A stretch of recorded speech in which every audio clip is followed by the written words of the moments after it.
Hello, good morning. Happy Sunday to each and every one of you. Good morning. Happy Sunday. So good to see you. It's so good to be here with you. We see you in the comments shouting out. Let us know where you're connecting in from. Of course, Brooklyn is in the house, Yes, yes. and we know that folks are connecting in from all over the globe. We want to get started because, of course, we always have some good things to cover and discuss. So let's get started with prayer. And this morning, our prayer champion, Nessa, will lead us in prayer. Good morning, Celebration Spiritual Center. Let's come together in breath. Breathing in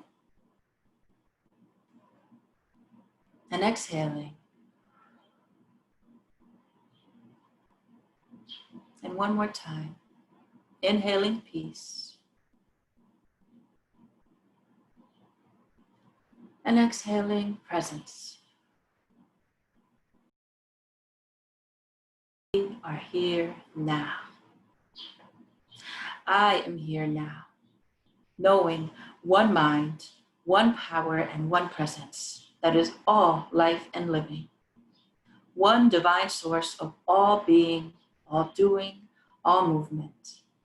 Mother, Father God, I breathe, I recognize you. The sun, moon, stars, planets, and galaxies exist as they are day in and out. I recognize you. The multitude of systems in this body, the seasons, the weather, perform with a clear order and purpose guiding each. I recognize you. The Alpha and Omega, everything in between, including me, my brother, my sister, all individualized expressions of the one. Perfect, whole, complete, guided, loved, divinely equipped and inspired. There is no spot where God is not. And so wherever I hold my hands, my thoughts, my vision, I know myself to be in relationship with holiness, with peace, with love, abundance, provision, with health, wisdom, righteousness, and so many more expressions of the everyday, natural, divine order. Mother, Father God, as we know this consciously, clearly, it stands to reason that there is nothing missing. Not your presence, power, wisdom, not your unconditional love and unbridled light. What can there be to fear or suspect when we know that the one power is the only power? That the one life never acts against itself. God being the goodness of life being the only operation at hand, anything to the contrary can only fall away. The anxiety, the judgment, the suspicion, the worry, falling away, dissolving away, errors of thinking released away with ease, with clarity, with our willingness to know the truth and the truth only.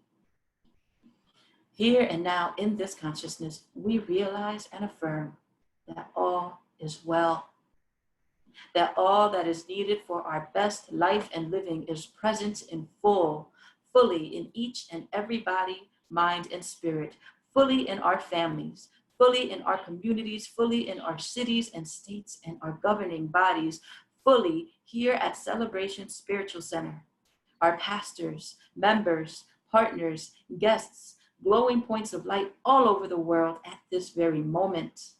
So naturally, we expect to receive this morning exactly what we need, exactly what our healing, restoration, and prospering is calling for. We welcome what comes up in us as we listen to today's message, for it to come out and be clarified by the light of Mother, Father, God. We welcome the shift. We welcome the divine harmony to be demonstrated in, through, and all around us this morning. With an easy breath, we release this prayer, knowing it is done. It is done fully. It is done perfectly. It is done easily. It is done now and expected in our experience daily, without fail. So thank you, Mother, Father, God, for the beauty of the truth. We rejoice in the guarantee of the goodness, the justice, the well-being, the prospering, and the solid sense of peace that comes with letting this be and expecting it to show up even more greatly than we can imagine. And so, with a sincere willingness, commitment, and extraordinary trust, we move forward with this service and this day with faith in the word of Amen, Ashe, and so it is. Thank you. Amen. Ashe. And so it is. It is. So it is. Well, welcome, everybody. It's so good to have you here. And I just want to especially say welcome to our first-time guests. If this is your first time celebrating with us, if it's your first time being here with us in this beautiful Thrive Masterclass live stream, we want to hear from you and we want to stay connected to you. So you'll see here on your screen, there's a phone number that you can text. Text the word welcome to that number, 347-472-1078. And just text the word. Don't add anything else. No emojis, no special signature, just the word. And when you do that, you'll receive a reply back where you can give us your information and we can stay in touch with you. That's going to be very important for a reason that we're going to get into in just a little bit, because we have some announcements for today.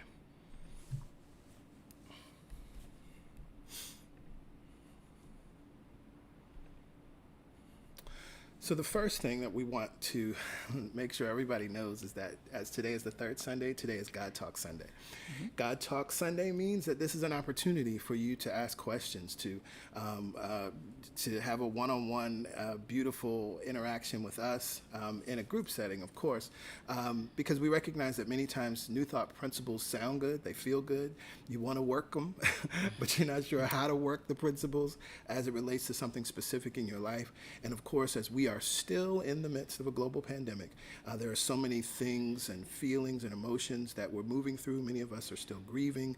Many of us are praying for loved ones that are currently in the hospital or just currently recovering. Mm-hmm. We are also in the midst of a clarion call for justice, and we are still in the throes of even feeling all of the PTSD related to the murder of Breonna Taylor, the murder of George Floyd, and so many others. And so we recognize that we have this awesome opportunity to provide support. And so that's what we do. It's a 1 hour forum. Mm-hmm. It takes place on Zoom. You have to have the link and the password. So for our first time guests, those of you who are just hearing about this for the first time, when you text that welcome, I'll go back to that so you can see that. When you text welcome to that phone number and you sign up, after you sign up, you also receive another email with that Zoom link so you can be with us. For those of you that are already on the mailing list, you should have already received that link in our weekly Friday email, and another email went out this morning to ensure that everyone who is currently on the mailing list has that email. We look forward to seeing you there. Right, and the information, the dial-in, password, that hasn't changed. So it's the same one we used before. If you joined us last month, it'll be the same one. Mm-hmm. All right. Beautiful. And also know that if you have questions, we're so excited to hear from you, but you need to be there. Mm-hmm. You can't email us the questions. You have to be there so that we can see your beautiful faces and connect and answer in person. Absolutely. Absolutely. Beautiful. What else is going on at CSC? Well, we have prayer. We have prayer every Wednesday morning at 7 a.m. And here's the information that you need to connect. There's the phone number. There's also the web, the URL that you can use, or you could download the Start Meeting app and connect that way. There's also a playback number because we record the prayers every morning.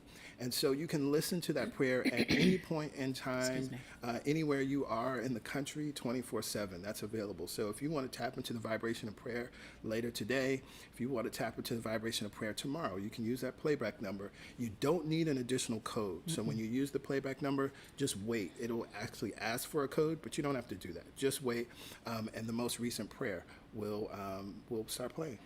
And we see your comments about volume. We'll check that out. Thank you very much. We definitely want to hear from you.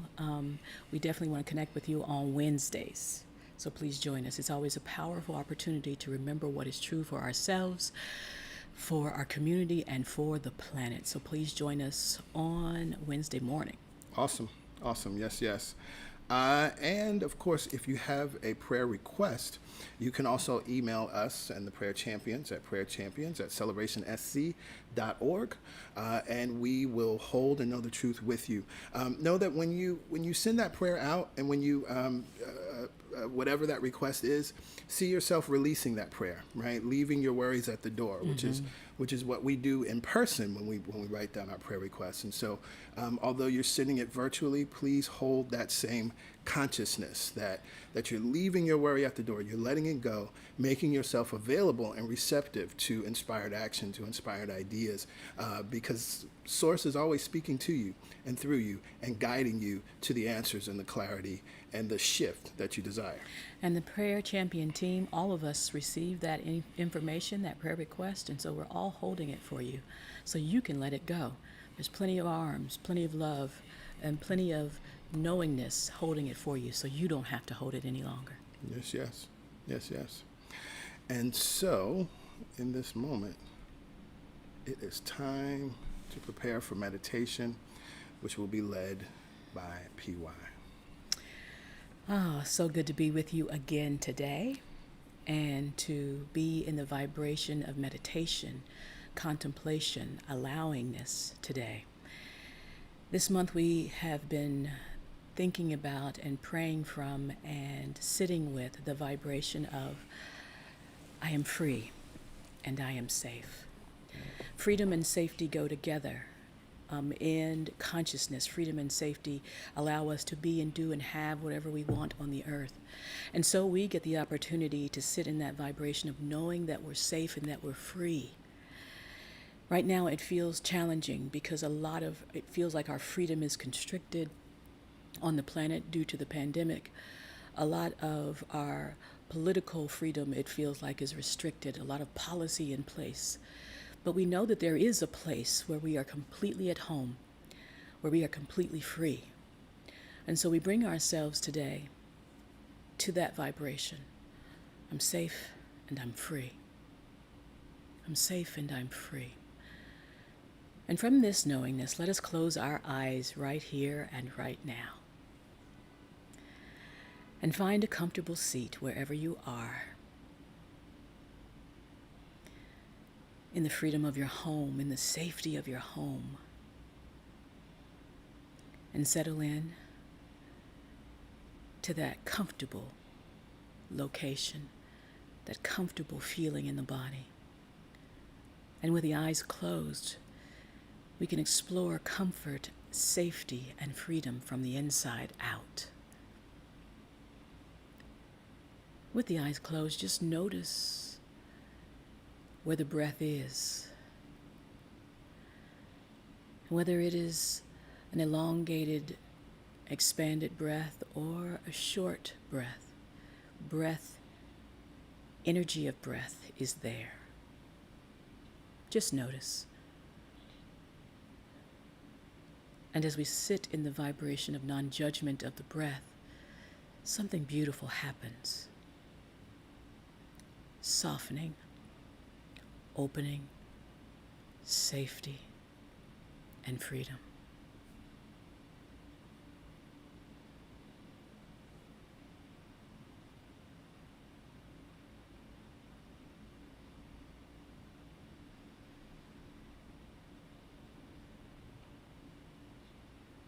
Awareness is so important. Awareness leads to clarity. Awareness connects us to the all that is. And in this moment, we are aware of our breath, aware of our location, and aware that safety is available right here and now.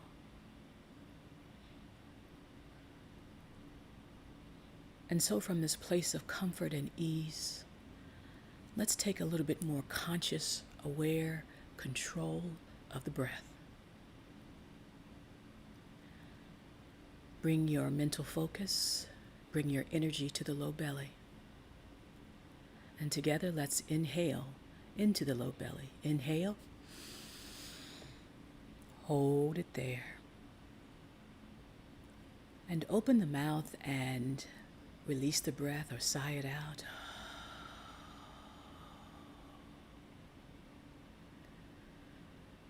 Inhale again into the low belly. Inhale, expand. Hold it there. Open the mouth and release into safety.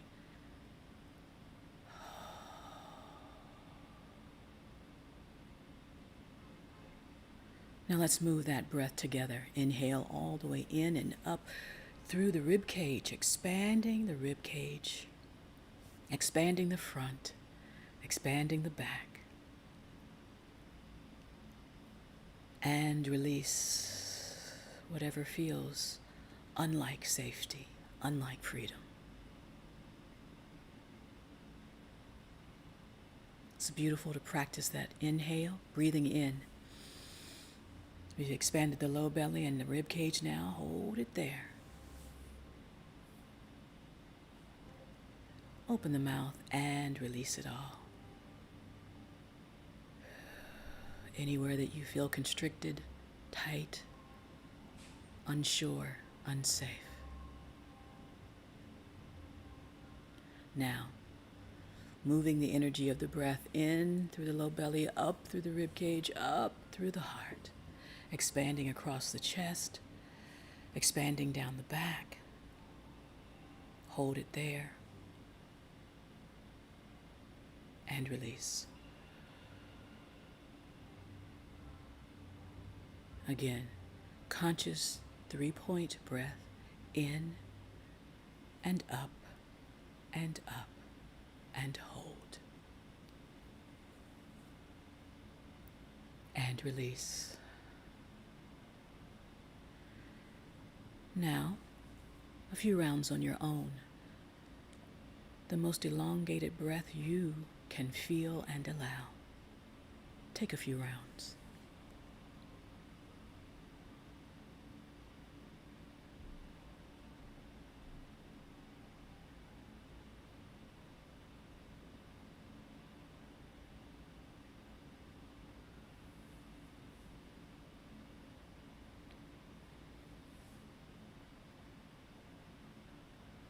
It feels good to breathe.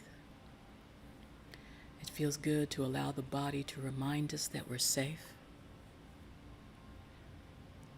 It feels good to connect to the heart space that heals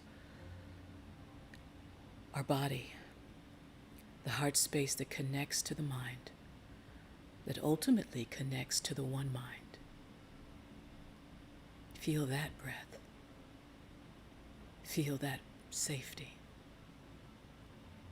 And allow that freedom.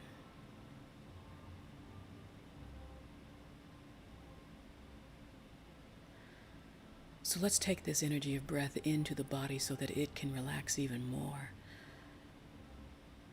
And send the energy into the feet. Relax the feet. Maybe we spread the toes and softly allow them to relax. The arches relax, the heels relax. Surrender the feet to the floor, the earth beneath you.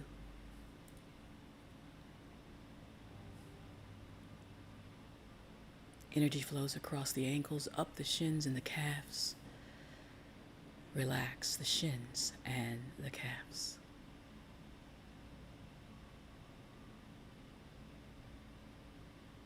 Energy wants to flow across the knees.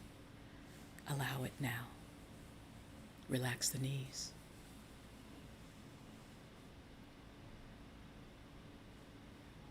Energy flows across the thighs, and if the palms are turned up or down, relax them now, either way, onto the tops of the thighs. Relax the hips. They are safe.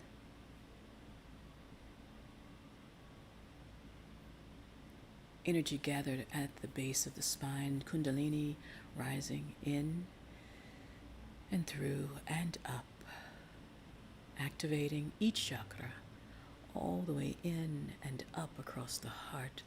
Throat is open, third eye open, out the crown.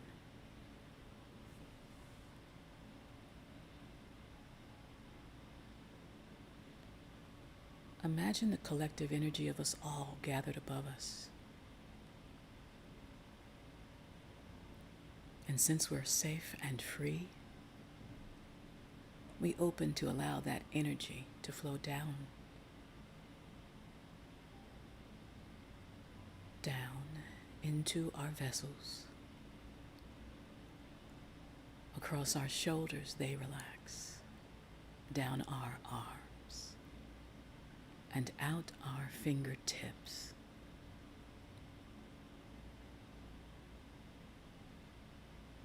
And since you are secure in the one mind, power, and presence, welcome the freedom now. Imagine freedom and safety. Feel it now.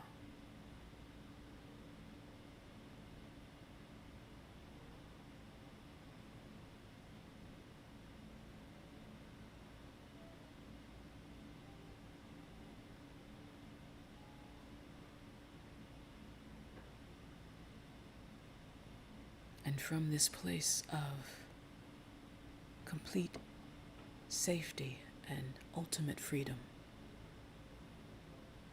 let's go into our quiet time. If the mind wanders, it's okay. Lovingly bring it back. Remind yourself, I am safe and I am free.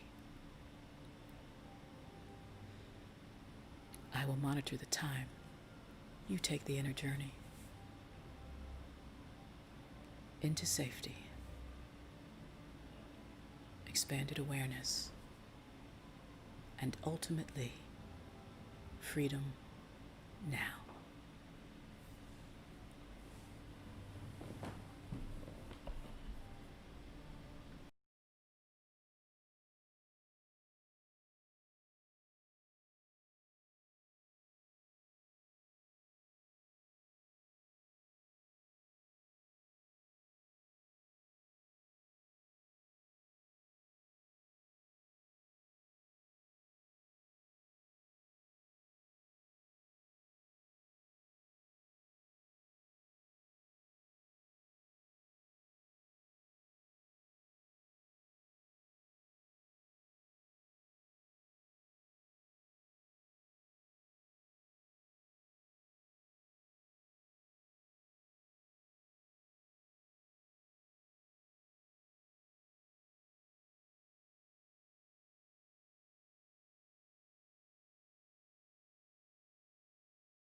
With our eyes still closed, with our sense of safety and freedom maintained,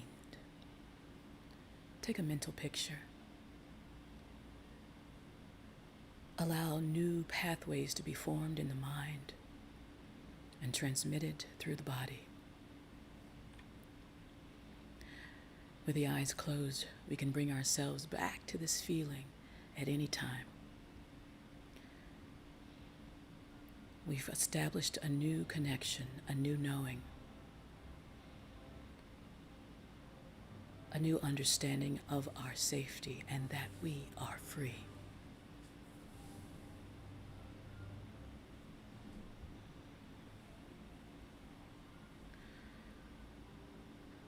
So now as we begin to make our way back ever so easily and effortlessly, we take a nice elongated breath, animating the body a little more. Placing the palms down on the tops of the thighs, making contact, feeling the energy from the palms to to the thighs throughout the body. Maybe we rub the thighs nice and easy. Maybe we draw the shoulders up by the ears nice and easy, and back and down, nice and easy. Each moment solidifying our safety of bringing the shoulders up and back, opening the heart and down, bringing the palms together at heart center, and lovingly, lightly pressing the thumbs into the sternum, making contact there, allowing the chin to relax towards the fingertips, creating some space in the back of the neck and spine. Bowing, honoring our ancestors, honoring those who have gone before us in this truth and knowing. Slowly fluttering the eyes open, taking in a point in front of you on the floor. Nice soft gaze. And on the inhale, raise the chin, raise the gaze, exhale, namaste.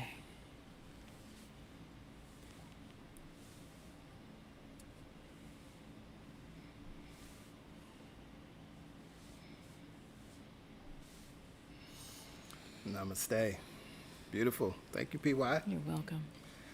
Felt good. It's a good vibration. It's like a cool wind, a cool breeze has just Unfurled our come on sails. in the beautiful place. So we are going to now take this vibration as we talk about truth. So we are looking at and working with the final chapter in this text, Spiritual Economics by Eric Butterworth. If this is your first time joining us, please, of course, get the book. If you get the audio book, make sure you get the digital or physical copy of the book as well, because there are some things that are in the digital and physical copy that are not in the audio. But again, we're going to be looking at the very last chapter. So if you're just joining us, all of the other chapters, everything, it's here. It's on YouTube. It's on Facebook. They're in a beautiful playlist, so you can go back to week 1 and move through the entire series and study along. So that's there. Beautiful, wonderful. The other thing we want you to know is that we created this email address so that you could send us questions as you're reading and studying the book. And in preparation for next week, what we would love is to hear from you all, hear how this teaching, how these 12 chapters have impacted your life, how you've been able to apply them as we are in this temporary economic downturn, as we are experiencing the economic effects of the pandemic. We've heard from some of you, and it's awesome. Thank you. We'll be reaching out to some of you to maybe come on live and talk a little bit more. And I think next week we'll also just share how you can keep this momentum going, Absolutely. right? Which is very important. So, if this teaching has impacted you across these months, and you you can articulate that, right?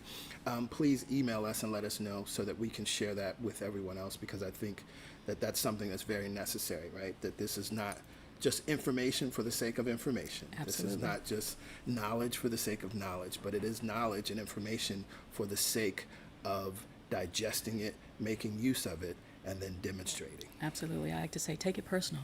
We often talk about in New Thought, don't take anybody's thoughts personal or take what people do. Take this personal. Make this something that you internalize and actualize in your life. Mm-hmm. Absolutely. So with that, let's get into this text. Let's do it. Let's get into this text. Chapter 12. Everybody got their books and everybody ready to go? I'm sure everybody's ready. We should all be ready at this point. So PY and I were talking about this chapter, and I think we of course agree with the underlying thesis of the chapter, but we do think there are some things that are a little problematic. A little head turn.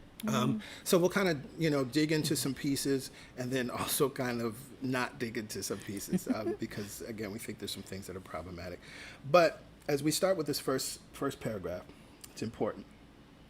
During the course of this book, we have engaged in an extensive study of spiritual economics. Repeatedly, we have stressed the point the point that economic conditions, no matter how dire they appear to be, are in the world, but there.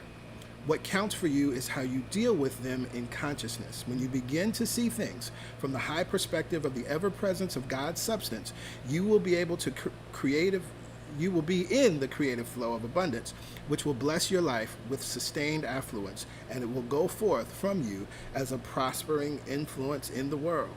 Right? So this is sort of the baseline premise of everything that we've been looking at and talking about. And of course, we're literally living in an experience of no matter how bad things are, no matter how dire they appear to be in the world, what counts for you, what counts for me, what counts for PY, what counts for all of us is how we deal with them in consciousness, what we think about them, right? That's what begins to create the angst, that tight feeling, knots in your stomach, right? And we actually have the ability to choose our thoughts about any situation. Doesn't mean that the situation, might not be painful. Shout out, we were watching I don't know if y'all have seen it, the Walter Mercado documentary on Netflix. Shout out to Walter Mercado. Yes. But what was so interesting to me is looking at how he held the pain that he was dealing with in the last months of his life. Mm-hmm. He had back issues and lots of things going on, but he was choosing from a place of consciousness how he dealt with them. Yes. Right? He wasn't burying his head in the sand. He didn't say, "Oh no, I'm not in pain. I'm a great metaphysical master." Right? That's not what he was saying. But he chose how he dealt with them from the place of consciousness. And when you begin to see things from the high perspective of the ever-presence of God's substance, you will be in the creative flow of abundance, which will bless your life with the sustained affluence, and it will go forth from you as a prospering influence in the world. Again, because we were just watching Walter Mercado on Friday, that's literally what he did, right? His whole life, he became a prospering influence in the world because of the consciousness that he chose to hold of love and peace. Mucho, mucho amor. Yes. Y paz. See? So it's a beautiful thing. This last statement may appear to be more poetry than realism. However, it is a fundamental of the prosperity law that is rarely addressed. Certainly every human heart longs for security and stability in financial affairs, but there is another side of this coin. One who achieves prosperity at once becomes an influence for abundance in the world. That's it right there. Underline that. If it's not underlined already, highlight it already. Right?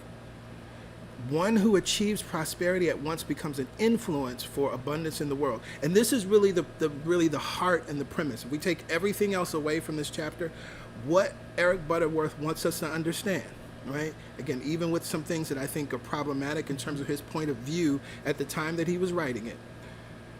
When each of us achieve prosperity, the prosperity that you've achieved right now as a result of this work that you're doing, the consciousness that you're holding right now as a result of your choice to hold this consciousness, you become an influence for abundance in the world. But let's bring it a little closer to home.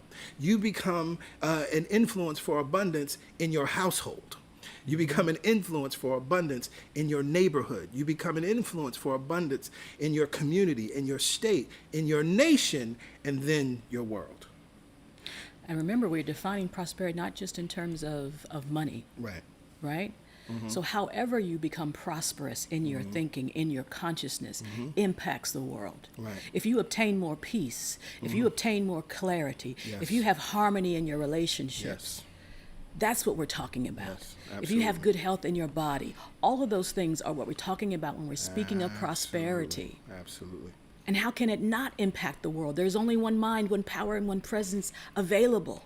Yep. And we're part of that. Yep. And so as we evolve our thinking and consciousness and conscious choosing, it has to impact the world. Yeah, it has to. It has to. And thank you, PY, for clarifying that. I think it's beautiful because that word, right, to prosper, right, is to, I'm thinking about the scripture. I pray that you prosper, in good health. I pray that it goes well with you, right? So one who achieves, if it's going well in any area of your life, you then become an influence for that same type of going well, that same type of abundance in the world. This is the kind of influencer we want to be. Hey. New daughters. right? Yeah. This is the brand that we want to occupy. This is the influence that we want to have on the world.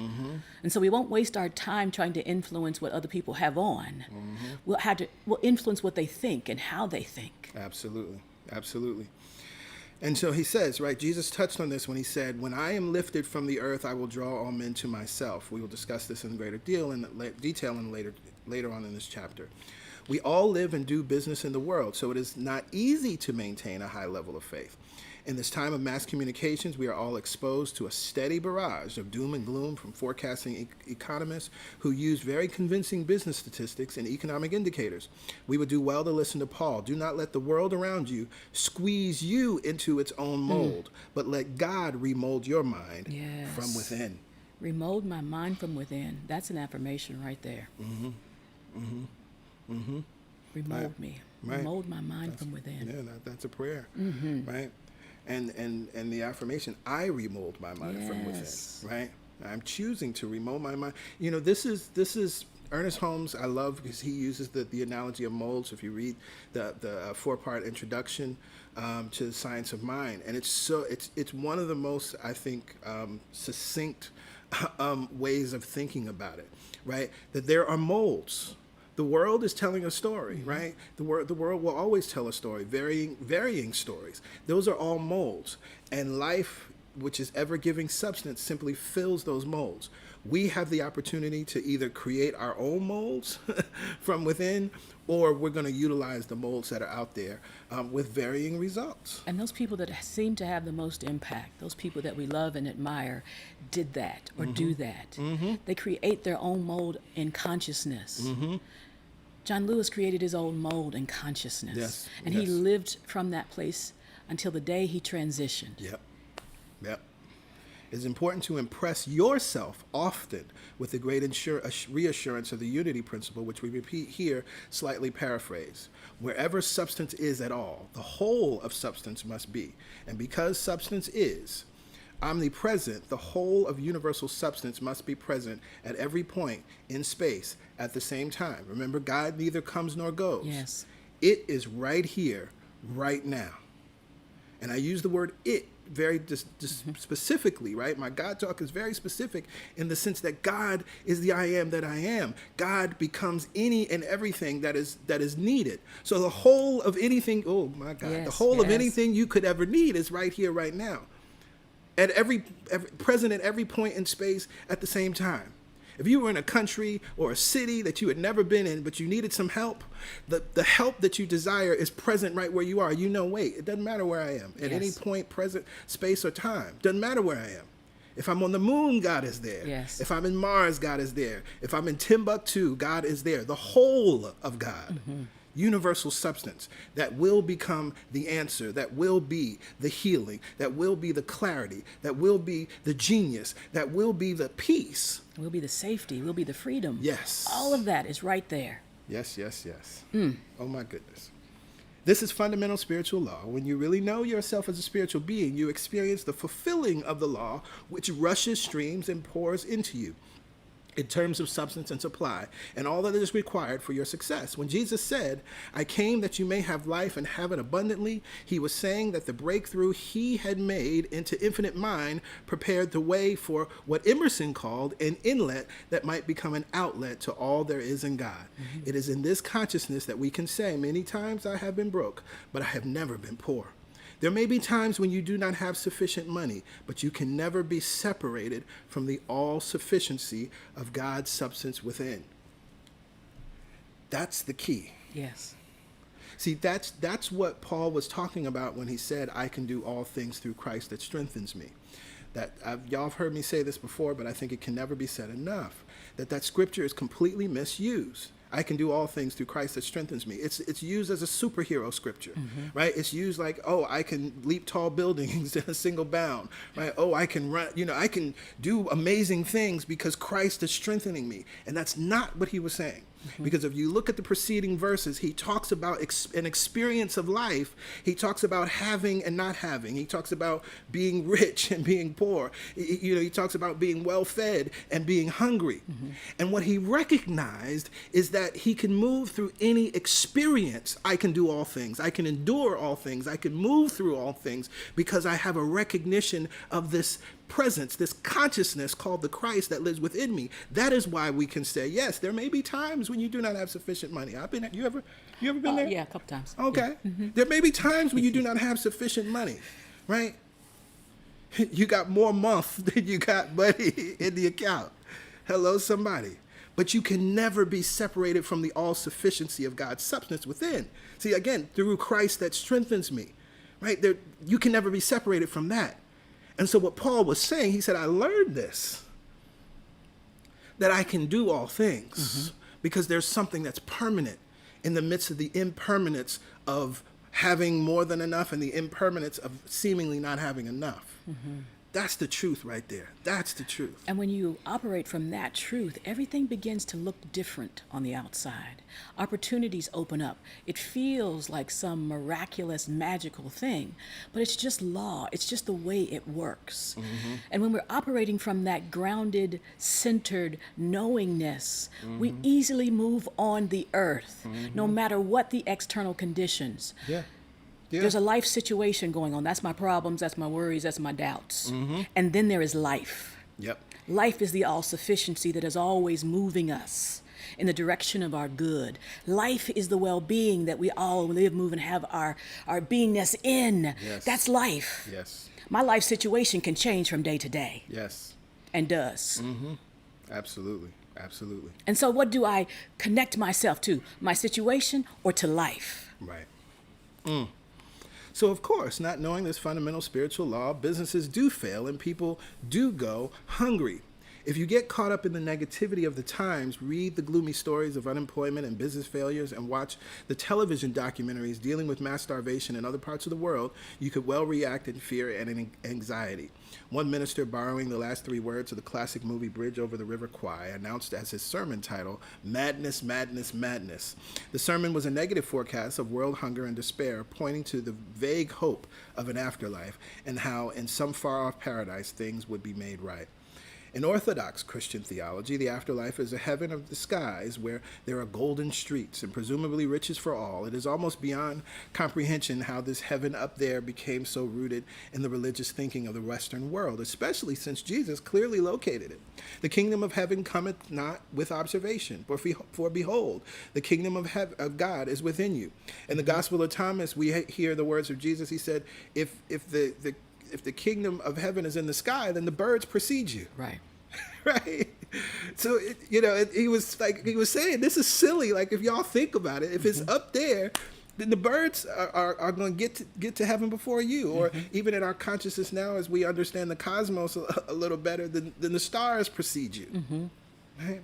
And if we connect our prosperity, our life, our everything to this external thing, then we never ever really connect to what is really wanting to unfold in us. Absolutely. We're so focused on what's going on out there.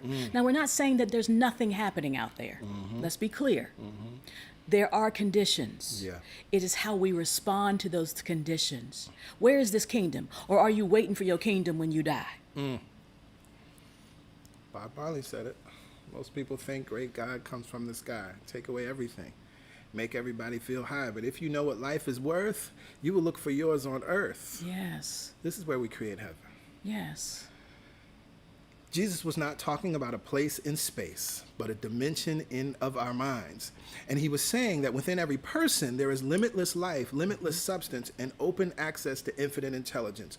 Lack of any kind in human experience is the result of some sort of obstruction in the free flow of the creative process. You cannot begin to understand the prosperity law until you are willing to accept this aspect, which means to take charge of your life. Your consciousness has, at the very least, contributed to putting you in the place where you happen to be. And the other side of this must also be true. When you begin to assume mastery over your thoughts, you become attuned to an evolution that leads to the unfoldment of the kinds of things and experiences you desire. And when it's talking about your consciousness, when we say awareness, right? There's a consciousness, there's a way in which we're thinking. And usually it's a conditioned mind, and we are unconscious in our ability to use our consciousness. Does that make sense? And so what we're trying to do is increase our awareness, and from that place of increasing our awareness of what we're thinking, make new choices.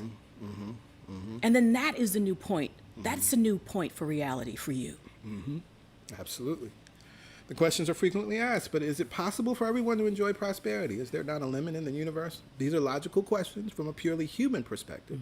In the field of economics, many of the modern day experts have been influenced by the Malthusian doctrine propounded by the British economist Thomas Malthus in the 18th and early 19th centuries. He held that population always multiplies faster than its means of subsistence can be made to do. His gloomy prediction for the world of the future, poverty for everyone. Malthus was also a clergyman, but unfortunately, he never made the discovery of the allness and ever-presence of divine substance. Interestingly enough, I was reading a piece this week where experts are now lamenting about lowered population, right, and what that may look like and what that may mean for the planet. There's no question that we are facing a world in crisis, but let us look at the word crisis as the Chinese see it, through the awkward process of translating it from English. They use the symbols for two words, danger and opportunity. Of course, we are facing critical times today and down the road into the future. However, we have the marvelous opportunity to usher in a new world in which people of awareness will live with what Thoreau calls the license of a higher order of beings. And this is exactly what we're talking about in terms of this moment, that we have this opportunity, how we think about this moment. Yes, we are in a global pandemic. Yes, we are in a fierce, renewed call for justice. Yes. Right? Some see this as danger. Some see this as opportunity. Which lens are you going to view it through? Right. And the beautiful thing, I mean, what he says, we have the marvelous opportunity to usher in a new world. And so, again, this is part of what this chapter is really inviting us to consider, right? Through all that we've looked at, through all that we've talked about, through all of the principles that we've highlighted and undergirded and stretched out a little bit, and through all of the affirmations that we have this marvelous opportunity right here and right now, in the midst of a global pandemic, right? In the midst of a global pandemic, to usher in a new world, right? One of the most practical things, it's so interesting. PY and I, we talk, and we've been fussing about, things that are going on politically, right? And so, one of the things that we're in full support of is Medicare for all.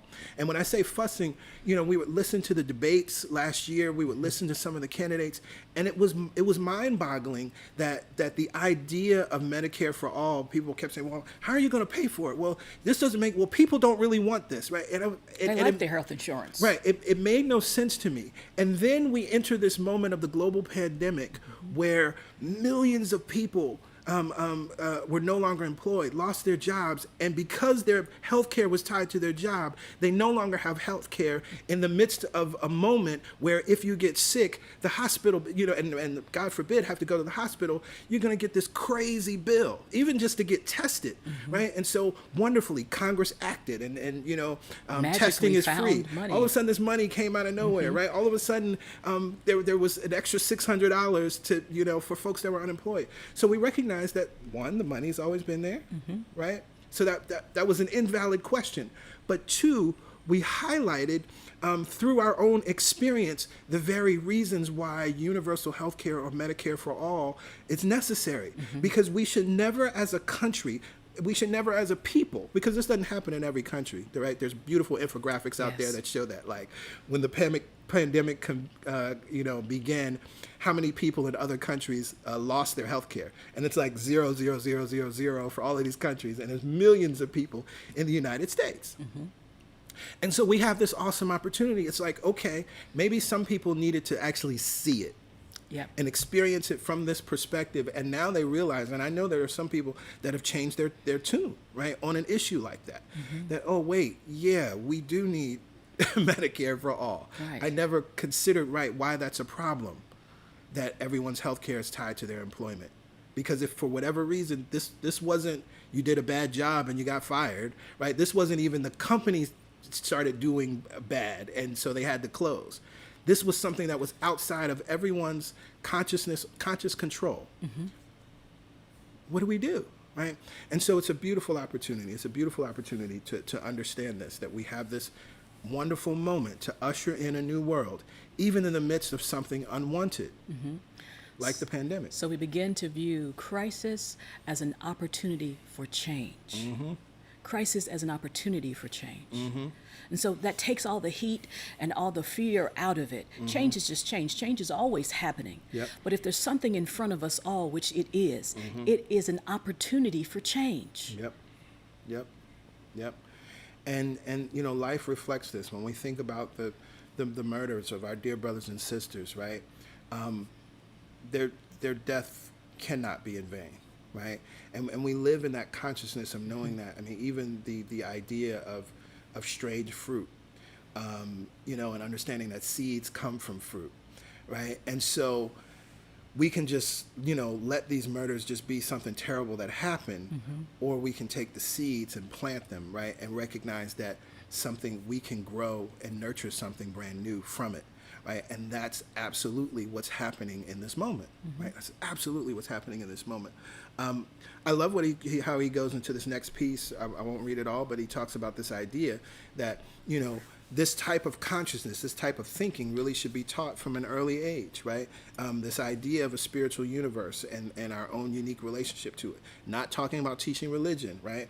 We don't want that. We don't want the infusion of chauvinistic theological points of view, as he says, right? But there is a great need to help children to know themselves as a whole person in a whole universe, right? And of course, the next step as you would move on into high school and to college is then to delve deeper into these ideas of spiritual economics and using philosophy and philosophers, because this information is ancient wisdom. It's not new, and it's been talked about in so many different ways across cultures and millennia. Oliver Wendell Holmes once said, a mind once stretched by a new idea can never go back to its new original dimensions. I love that. Please highlight that. Right? When people have experienced expansions of their awareness of the prosperity principle, they will never be the same. That goes for each and every one of you. I don't care if you just tapped in for 1 week, 2 weeks, or all the weeks, right? You will never be the same. Then they are ready to play a part in the new era as it unfolds. And that is exciting. Yeah. Y'all know that's why y'all here, right? Well, if you don't know, now you know. Right? Right? You're here to usher in the new era, right? Your consciousness is needed and your inspired action is needed. Oh, man, it's so powerful, so powerful. And so he goes on, while economists view the world in crisis with alarm, it is important that here and there new age thinkers or new era thinkers like yourself hold to the vision of the spiritual human being who has always risen to the occasion to draw forth the wisdom and creativity required to take that next logical step in the progress of civilization. I love how you reframe that new age, because then we get caught up as new era. Because most of the time when we see new age, right, we're thinking alternative ways of thinking, and it's just a new era of thinking that we're ushering in. Right. And so this is beautiful when we, again, holding this vision and understanding, right, that there are always those that are here, able, ready, right? And part of this, what's interesting, no one person, no one organization, no one country can do it all. But if each of us do what we can, right, and better yet, what we're inspired to do, it will all take care of itself, right? Because each and every one of us are the hands, feet, eyes and ears of God, right? And so Source makes use of us. It makes use of the gifts, talents, skills, and abilities that it's given us to then disseminate good and love all throughout the planet. A Course in Miracles says that each of us has a special function. Yeah. A special function on the planet Yeah. that only we can fulfill, and the whole is not complete and satisfied unless we fulfill it. Yep. And it doesn't have to be something grand in your mind. We fulfill our special function day by day, thought by thought. Yes. In other words, we are hopeful that you will achieve more from this study than just learning how to demonstrate the wherewithal to pay your bills. We want to see you plugged into the universal process of growth, that you may become a vital part of the spiritualization of the structure of human consciousness. Right? If you keep that in your mind when you wake up in the morning, that's what I'm here to do. This next example I love for so many reasons. We'll read it and unpack it a little bit. But he writes, at Amherst College some years ago, a squash was planted in good soil. When it had grown to about the size of a person's head, researchers put a band of steel around it with a harness attached to it so that they might discover the lifting power of the squash. They estimated that it might press 500 pounds. In a month, it reached a pressure of 500 pounds. In 2 months, it reached 1,500 pounds, then 2,000 pounds, and they had to strengthen the bands. It finally reached a pressure of 5,000 pounds when it broke the rinds. Upon opening the squash, the researchers were amazed to find it to be a mass of fibers that had developed in the attempt to fight away the obstacles that were hindering the growth of the squash. Further investigation revealed that 80,000 feet of roots had grown, going out in all directions to help and to find help and strength for the fibers which needed substance. Now, I hope y'all see this the way I see this. Come on. Because this thing is powerful. Now, there are a couple things here that if you need to get up and run around the room and dance and scream and holler, it's all good. Because here's the thing. What this tells us about nature. So there was an outside force that put something around it that, oh Lord have mercy, Tried to constrict its flow. That tried to constrict its flow and its growth. But the squash's natural tendency was to grow. And so it just inevitably, by law, by nature, growth is its nature. See, it didn't fight against anything. It just knew there's a consciousness of growth, evolving, expansion. And so what did it do? It expanded its roots. Its internal fibers and its roots had 80,000 feet of roots had grown. Right. Last week I shared the sermon with Renaissance Unity. Water the root. Maharishi Mahesh Yogi teaches this through transcendental meditation. Right? Water the root and enjoy the fruit. But there's the African proverb: when the roots are deep, there's no need to fear the wind. And so what's interesting about this is you must understand that growth and expansion is your natural tendency. It's your natural power. And you never have to worry about the external thing that is put around you, the external pressures that are around you. They have no power. They have no power. No power against the natural tendency of life to grow. And so when the pressure shows up, we go deep. We go deep. We go deep. We just spread out farther. We spread out wider. We spread out deeper. And this is why our daily spiritual practice is so incredibly important. Right. When the crises show up, we go deep. Kind of like Michelle Obama, when they go low, we go high. Right. When things on the outside of us appear to be pressing in on us, we go deep. We go deep into our knowing, deep into the truth, deep into our practice. And growth is inevitable. And it has to happen. It's happening. Even when you can't feel it happening, it's happening. And it will be stronger than before because what is required in that moment is more. And so the growth will be more. The depth will be more. Y'all come back to this story when you feel this constriction in your flow. When you feel this constriction in your life. Right. When the life situation is pressing in. Right. Oh, it's time to go deep. Right. And it's interesting, too, because he says in this next sentence, this experiment with the squash revealed that due to the very nature of life, the crisis was the opportunity for new growth. See, and this is a subtle point, but I hope you all can hear this, right? Because, see, we think that problems... We often, we have phrases like "what doesn't kill you makes you stronger," right? And that's partially rooted in this truth, but I think people haven't understood this piece about crisis and opportunity, right? Life requires something must take place to trigger our natural tendency to grow beyond where we were. And I'm sure we've all been in that place of complacency. We've all been in that place of of being lazy or not using our gifts. I think I shared the story at some point during this period, right, where I was in this place of seeking answers, and I was told, sourced through the brother that I worked with was like, you're full, right? Use what you have, right? And so life will inevitably trigger that natural tendency within us. However, I think it's important for us to understand that it doesn't have to come through bad situations. And that's the point I want to get to, too. Right. It's usually what happens is we are so in fear of the change that we restrict, we constrict, and then the pressure just builds, and then it becomes painful. And that's the only way we'll move. But it doesn't have to be that way. Right. And how do we learn to do that? Something you hear us say all the time. Lower your threshold for pain. See, life is always tapping us on the shoulder through the still small voice. But the longer we ignore it, the still small voice builds momentum that unfortunately when it turns into pain, and that's when we pay attention inward now, as Iyanla Vanzant teaches us, right?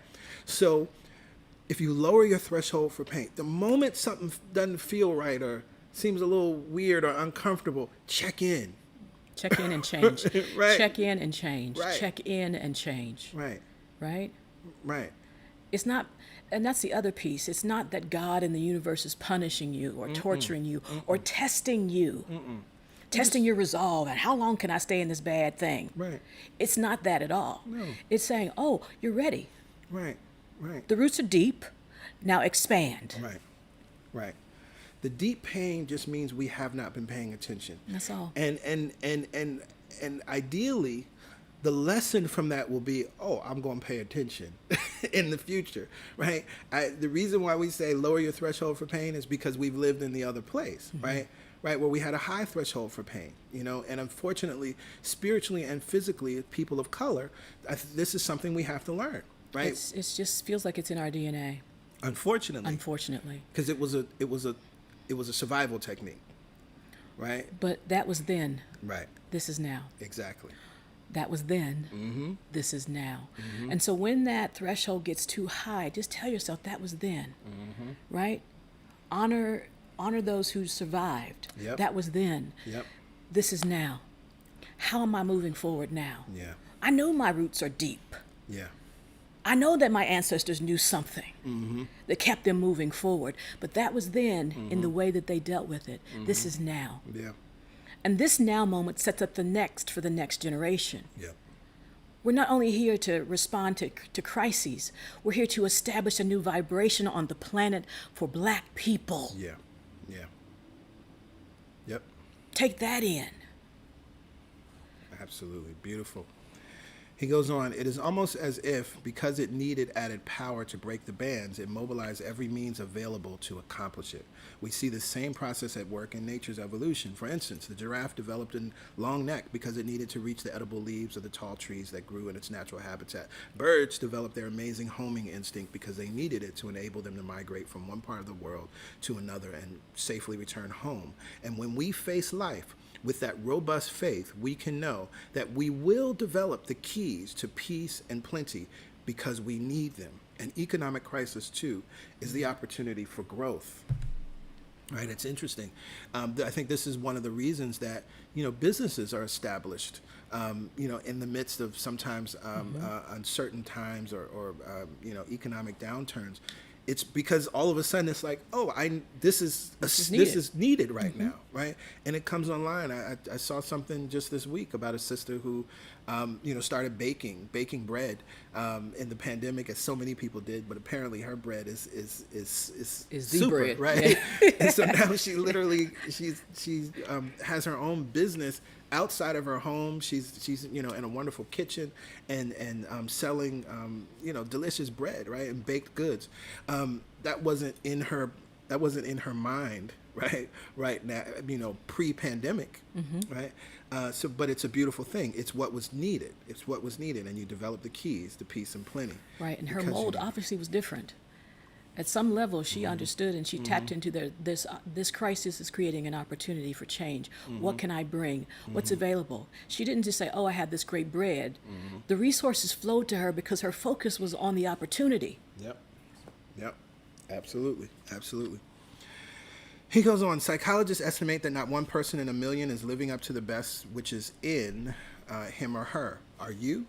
Are you making the most of your inner resources when you ride the subway or bus or stand in a crowded elevator? Look into the faces of the people around you and try to imagine what life would be like if all these people should suddenly awake and become their best possible selves.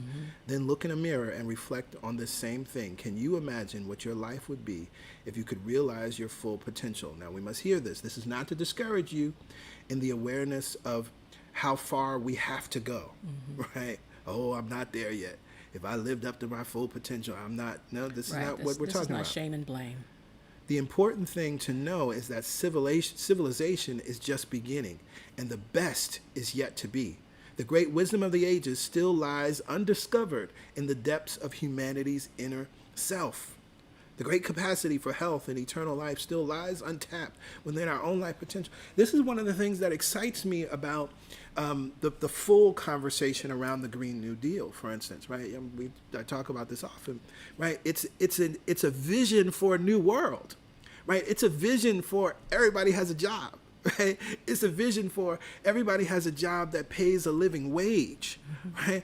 It's a vision for a world where we're loving our planet and we're conserving, and it's a vision for a new world. I'm thinking about economic justice. There's components in there, right? It's a vision for a new world of new technology. You know, I marvel sometimes thinking about the industrial age in this country and what it was like, and seeing the way that it gave birth to a middle class and people being able to buy homes and have a car, and that whole mythological understanding of the American dream was rooted in some truth out of the prosperity that happened out of that boom. We have this opportunity now to lead the world and work with the world in the same way. I get excited when I think about what our roadways will look like, and what our cars, will look like, and the things that are technology that is already available and possible. And out of that, the new ideas that will be birthed, the new things that will be invented. And so we have this moment in time. The best is yet to be. And I like that better than come. The best is yet to come, right? We use that, we sing the song, shout out, great song. But the best is yet to be. Because see, the beingness, once you be there, you're there, right? Bad English, but you hear what I'm saying? Right? When you're being there, you're there.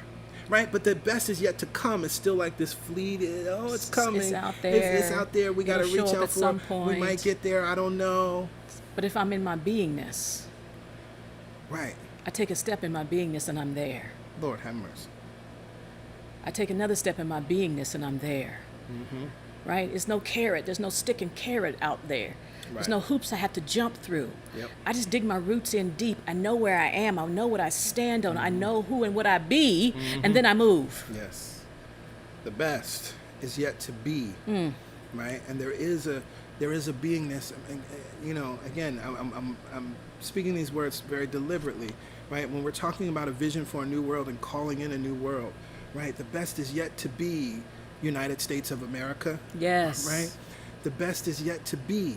And let's think about what it will be like to be in that place, right? Of true harmony and equality, to be in that place of economic justice and social justice, to be in that place when our prisons, most of them are closed, right? And those that are open have embraced a rehabilitative model that love and support any being that forgot the truth of who they are. This imagine what it will be like. The best is yet to be. For all that America has accomplished, supposedly, and achieved, supposedly, right? There is a beingness that is truthfully rooted in the universal truth of the words that were written, right, by flawed humans. We have yet to be that. The best is yet to be. So we go on. The key to the kingdom of all sufficiency with work and food and abundance for all still lies unused in the depths of our undeveloped faith. Of course, we are faced with very difficult personal as well as worldwide economic challenges, but we know that these are the best of times for we have the opportunity to give birth to a new world. Right? And this is really the spiritual conversation. Now, please don't go out to any random person saying that these are the best of times. Right. Because we recognize, understanding there's so many things going on. This is a personal consciousness that you can hold from the understanding of crisis and opportunity. Right. Please don't go to someone whose family member just transitioned. Right. That's not love. Trying to console them, talking about these are the best of the times. best is yet to come, and you're like, I'm not there. Right. Okay. But there is an inner knowing that we must hold for ourselves, right? For we have the opportunity to give birth to a new world. And that's what's always true. That's always true from any point in time, right? Because everything that we're living right now is the result of past thought, right? That means that anything that we're going to live in the future now is a result of what we're thinking now. And right? what we consciously, continually, consistently think. And that's a good thing, because our thoughts have been all over the place. And thank God they haven't manifested or come to fruition in our lives. What we consistently think, where we hold our mental vigilance around. Yeah. That's where the power gets generated. Yes. And so I'm going to skip through this paragraph, but I love this little term that he grabs from Browning, this idea of sheer necessity, because it harkens back to what we were just talking about earlier, that much of what happens, I think maybe this is a nice way to look at it, even instead of talking about problems, or of course we can use the word projects or challenge or opportunity or chopportunity, right? Whatever feels good to you, but sheer necessity, right? We reach a point in time, and this is what the hero's journey really reflects, that we reach a moment of sheer necessity, right? It was just, I have to be this. I have to become this. And life is always creating opportunities of sheer necessity, right? We can fight it, and then that's where the pain shows up. Yes, And yes? right, it's not necessity like I have no choice. Right. You can continue to be where you are, but it just won't feel as good as it used to. Right? The comfort level won't be there that you used to have. And that discontent is divine in the sense that it's expanding you to where in truth you already are. But you just haven't stepped into it yet. So we move on. At this point, you might be wondering about the fact that Jesus said, "For you always have the poor with you." Doesn't this indicate that there will always be pockets of poverty in the world? Jesus, as was his wont, was speaking in a personally symbolic sense. The word poor, as used here, is from the root word, which means beggar. He was saying that we live in the world and absorb the limiting beggar thoughts by a process almost like osmosis. The challenge is to transcend the limitations and achieve a higher level of consciousness. Now, there's no judgment around the word beggar. We're not judging what this means about this person. That's just a term. Okay, so we don't put any thoughts, any judgment around a position where a person is out there seeking help. And so here's where we get into, some things that we both found a bit problematic for a number of reasons. But he goes on, he believes, as he says here, that this idea of we'll always have the poor is what has given rise to the welfare syndrome, right? And I don't completely agree with that. Nope. And he goes on, right, of course, churches have done commendable work in feeding the poor and clothing the poor. But it is also a cop-out, he says, for the church has done little or nothing to help, and this word, indigent ones, to find their own inlet, which may become an outlet for all there is in God. Now, I do think it's true that many times, and it's not just churches, right? It's easy to talk about churches, but just people in general, right? That we give in this way, we give charity. I'm wearing the shirt today, Justice Not Charity, because, it's like, oh, I feel good. Oh, we've talked often about the difference between serving versus helping. And so I think a lot of times that the helping mentality is also reinforcing that oh, you're less than, you're smaller, you're weaker, you're poorer than me, and so I'm going to help you, versus serving my equal, right? Recognizing that all of us have different experiences at different points in times, right? But also, I think when there is a consciousness of serving, then there's also the possibility of seeing and understanding that that person has the ability to have a new experience. However, a person that is hungry needs the food, right? A person that is naked needs the clothes. And so it's important that we're meeting the need. And then if and when there's an opportunity, once that person is clothed, once that person is well fed, once that person is warm, right, that then we can talk about other things to support them in potentially having a different experience should they desire it, right? So again, we kind of part ways a bit when we get into this. Well, and the other piece of this is this idea of the welfare syndrome, Right. and associating that only with people who are currently in a position where they have less, Right. and that it's the poor. Right. This country has a history of providing support Yeah. to those who are not necessarily poor. Yeah. They too are receiving welfare. Right. Corporations Yeah. have been receiving, right? So it's not just something that is associated with an ethnic group. Talk about it. It's not just something that's associated with a certain level of income. Right. We do this. We support. We give assistance to. Right. And this idea that he's promoting here Right. is kind of has blinders on it. Right, it's one-sided. It's not expressing the full way in which we do support. And it's making those who receive that assistance in a way feel less than. Exactly. Corporations never have a problem asking for support. We've just experienced We this just in the last few experienced it. months, right? So if you've ever found yourself in this position, Right. think like the corporations do. I need this. I'm going to ask for it. I'm going to receive it. Exactly. That's it. Exactly. That kind of gets Right. my Right. No. gets right. me riled up. Right. It's true, and thank you for highlighting that, because this is why it's problematic, right? This is why it's problematic, because we all know, as you read this, and that when he writes about the welfare syndrome, it automatically starts to conjure up certain images, certain people in your mind, and you're not thinking about corporate CEOs that are getting multi-million dollars in bonuses, and their corporations are doing extremely well, and literally billions of dollars these corporations have received. Or Right? think about the bank bailout. Right. That was actually welfare. That was welfare. Right. Let's call it what it is. Right. So important for us to be very clear here.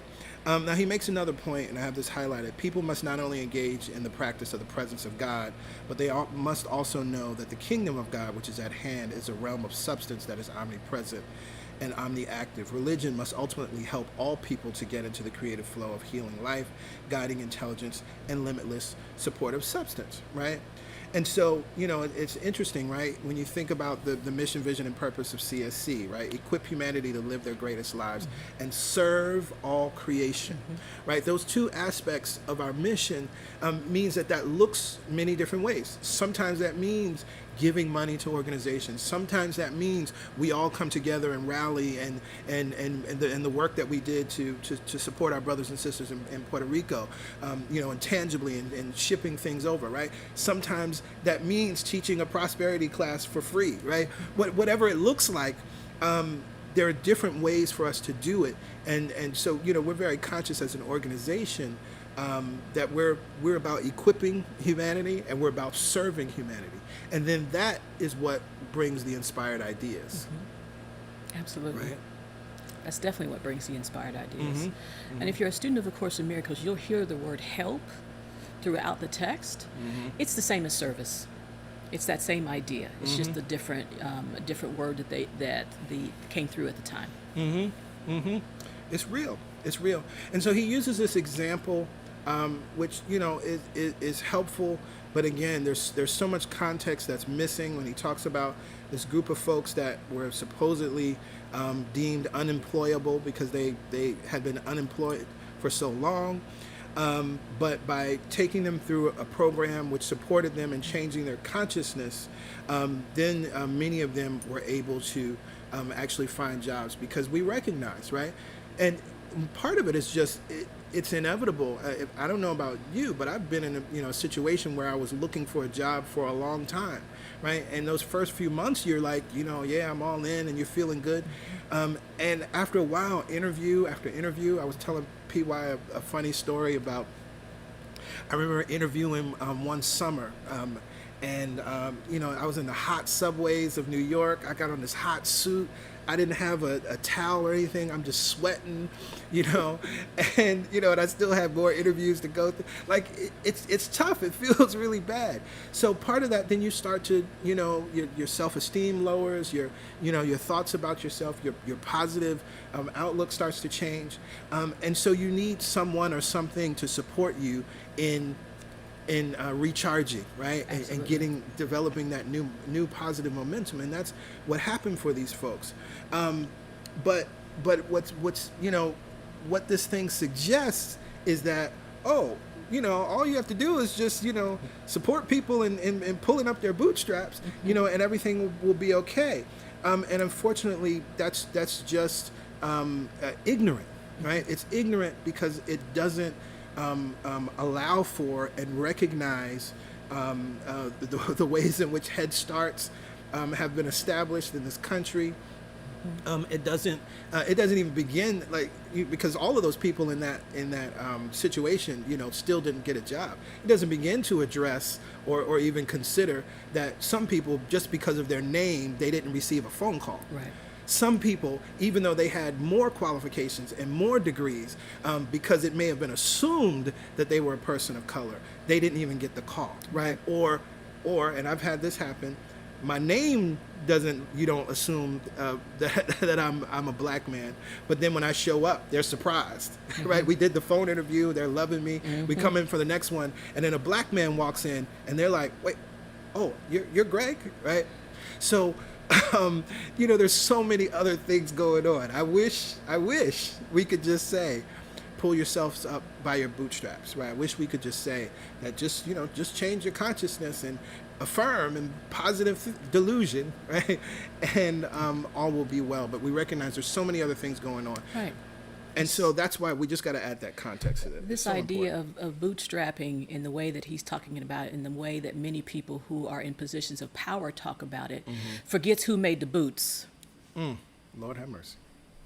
Who made those boots? Right.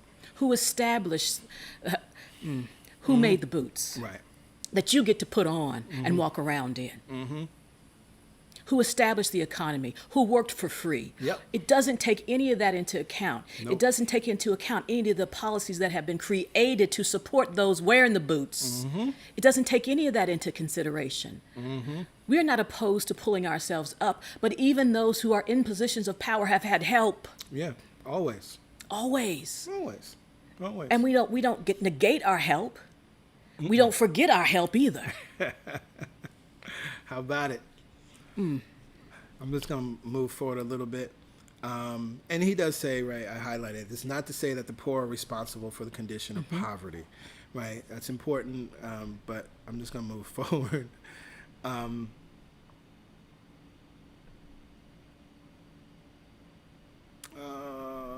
Because we don't have much time.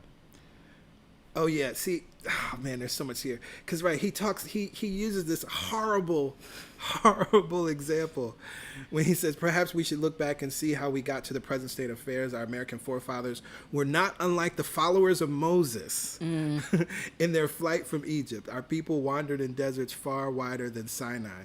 We have built scores of cities grander than Jerusalem. We have erected hundreds of temples finer than Solomon's. We have risen to a place of world prestige and power and affluence, and by right of consciousness, for that is the divine law. But we are seeing a change. Much of our influence in the world is waning. Our great cities are rotting from within, and our temples have lost their voices and their influence for God. So first of all, literally his whole premise is off, right? Because the so-called prestige, power, and influence was created on the backs.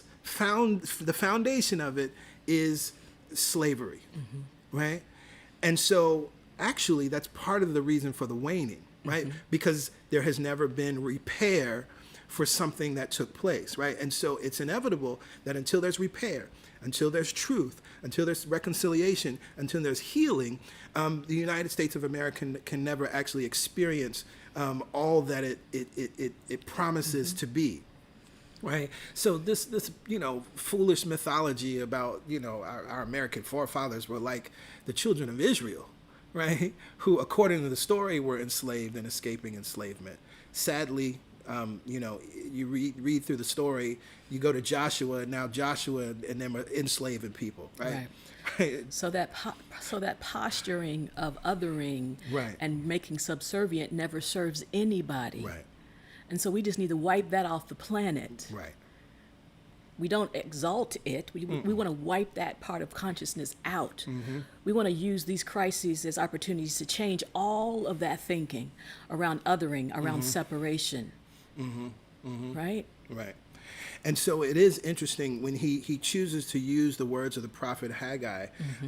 They're actually beautiful words to speak out and speak against the problematic nature of the United States of America, but not necessarily in the way that he thought, right? You have sown much and harvested little, you eat, but you never have enough. You drink, but you never have your fill. You clothe yourselves, but no one is warm. And he who earns wages to put them in a bag filled with holes, or with holes, right? And it's so important. It's like, right, the United States has amassed so much criminally, and yet it's never enough. Why? Because it was founded on the criminal institution of slavery, right? It was founded on treating human beings as property, right? It was founded, encoded in the laws, this idea of 3/5 human, encoded in the laws when we start to look at the Dred Scott decision, encoded in the laws, in our very Constitution, right? And so, yes, until you heal this, until you really deal with this, you're going to be constantly wanting more, reaching out, grabbing. And we've talked about this before. This is the issue with greed within capitalism, because it's rooted in this idea of lack. Only a person that is rooted in lack and limitation would say, I can't tend to my fields. Let me go steal some people, right, in order to tend to my fields. Right. Or I don't even know how to till and tend to these fields. I don't even know how to plant these crops. Well, that's real. I don't even know how they work. Right. So I'm going to go somewhere where they're successful at it. Right. I'm going to bring them over here for free. Hello, Carolina Rice. That's what happened. Look it up if you don't know about it. Or just this idea of, I want to be wealthy, but I'm not going to pay. We see the same thing. I mean, the sweatshops that exist overseas, right? And unfortunately, most of the clothing we wear, to say that the workers are not being paid a living wage is laughable. I mean, they may be paid, but they're not paid anything close to what would allow them to thrive or move out of their circumstance and not work in that factory anymore. Right. Right? It's the same consciousness. The very same consciousness. And so we are here to elevate that understanding and consciousness, to wipe limitation and lack off of the planet. Yeah. To exist from an expanded awareness of self, to Right. take these deep roots that have been planted Right. and now grow. Right. Grow in a new way of supporting each other, grow in a new way of operating business, grow in a new way of creating, Yes, grow yes. in a new way of supporting and being in relationship. Just grow. Yes. And so, we are here to create a new world. There's a vision for a new world, and it's a new world that not even Eric Butterworth could completely see. Right. Right. He took us as far as he could, Took us as far as he could. and we appreciate it. Right. Grateful. Yes. But now we have the opportunity, as we are the ones here in consciousness, to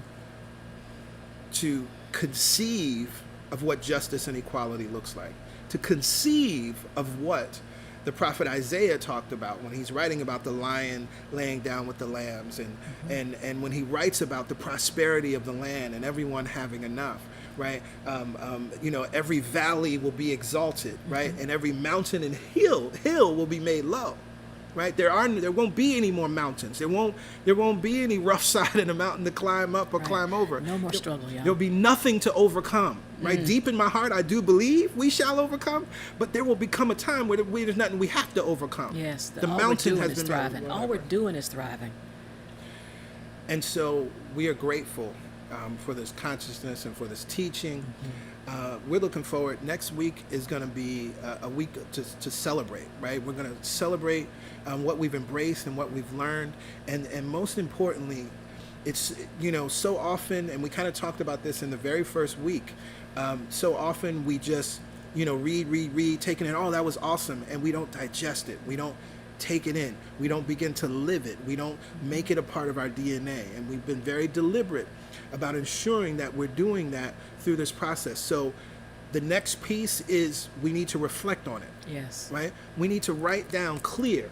Because I don't know about y'all, but I've been thriving as a result of this teaching, right? Unexpected income and opportunities have been coming, and income that I quote unquote lost because things were canceled, shows that were canceled, that money has been replaced and multiplied. It's fascinating. It's fascinating, right? And so I recognize that it's this consciousness, and I'm grateful that we're doing this together as a family. And we've been hearing from many of you, and we know that awesome things are happening in your life. And so we're looking forward to sharing that with everyone. We got to testify. We do. Right? Because it literally builds up everyone's faith as we hear it. And we know that we're not alone in this thing. And we're talking about not just economic prosperity. Right. Maybe the thing that happened during this time is you healed some relationships. Yes. Maybe this time allowed you to pause and focus in on your body and do some healing there. Yes. We've got to begin to expand our definition of what prosperity really means. Yeah.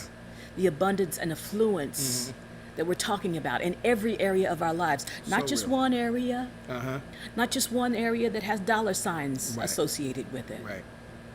But every area. Yeah. So maybe those are the areas in which you're celebrating now.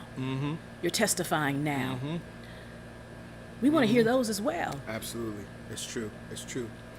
And so I'm mindful of the time. I forgot because we have Zoom. Oh, that's the right. God Talk God at Talk 1 is o'clock. today. But it is time for giving. And so we want to make sure you have the information here. Give what feels good. You can go to our website, celebrationsc.org/give, and you can give online, or you can text to give, 347-744-9500. The minimum amount is $10.